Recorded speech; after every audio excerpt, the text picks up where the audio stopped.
And now, without any further ado, the conclusion of Pokemon Lost Silver.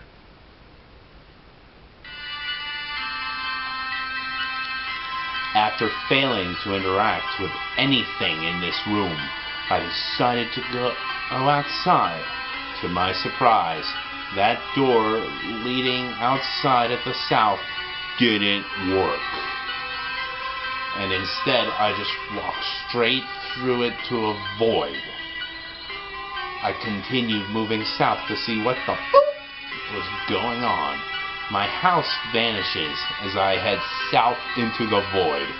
It was creepy as when I entered the void, the outline on Gold's transparent sprite turned white to contrast with the pitch black.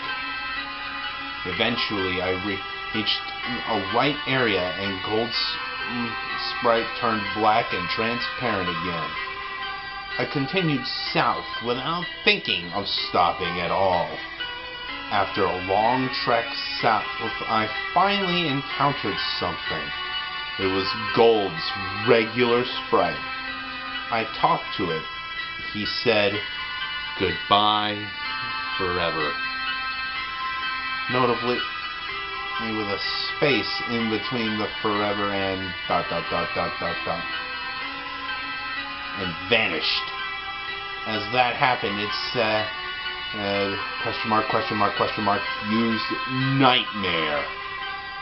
At that point, I would not deny that being possible. Gold did another escape rope animation, spinning slowly downwards like before. I'm now backed into that small, hollowed-out room surrounded by graves earlier. Or at least I say I was back there, because there's no sprite anymore. I tried to walk around, but nothing moved. Not even wall bumping noises. I checked my trainer profile with absolutely no Gold sprite left. It said I have 0 badges, and all the pictures of the Johto gym leaders were replaced with skulls. I checked my Pokemon, which were all level 25 unknown. As expected, it spelled out a phrase that I dared to read: "I'm dead." As soon as I went back into the overworld, the room I was supposedly in was then covered with the same blocks as the walls. I then figured out exactly that room was when, and the final text said, "Rest in peace." As soon as I went back into the... Excuse me, I read that, by the way. That room was a big grave, surrounded by other graves. Gold had already been dead. He died presumably a few years after he defeated Red. He was a young trainer who, despite his efforts in collecting so many badges and attempts at becoming a Pokemon master, was still unable to avoid the inevitable inevitable fate of death, and his efforts were eventually forgotten by the next generation.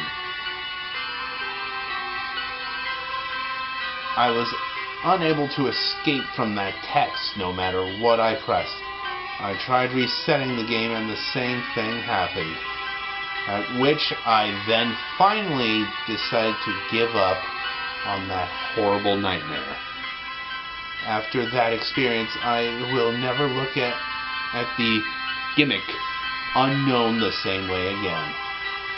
They say that only the first generation have folk tales and legends, but the second generation has shown me how unpleasant the truth can be. I eventually enjoyed Soul Silver immensely, but I still can't unthink what the rigged game has told me.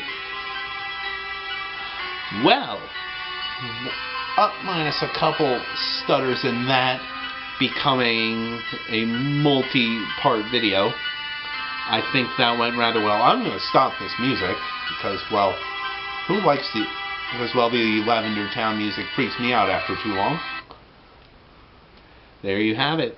There was my first Creepypasta reading. Please tell me what you think in the comments below, and in the next few days, please be looking forward to my playthrough of Lost Silver. Now, if you like what you saw, please rate, like, comment, subscribe, and all that fun stuff. And I will see you guys next time. Bye-bye. See you later. Happy Halloween.